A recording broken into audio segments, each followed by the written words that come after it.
Vamos apresentar uma macro para que exiba a planilha no modo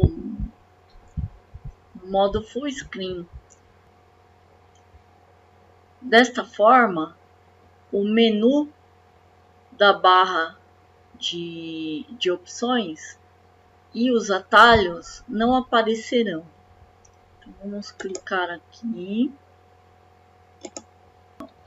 Vamos clicar aqui na Microsoft Excel Objects.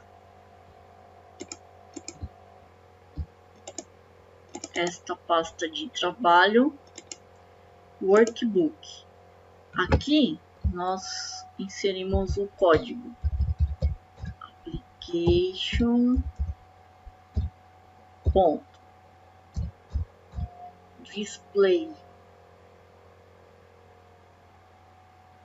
display full screen. Então, propriedade display full screen igual true. Vamos salvar. Ao carregar a planilha, o menu não será carregado.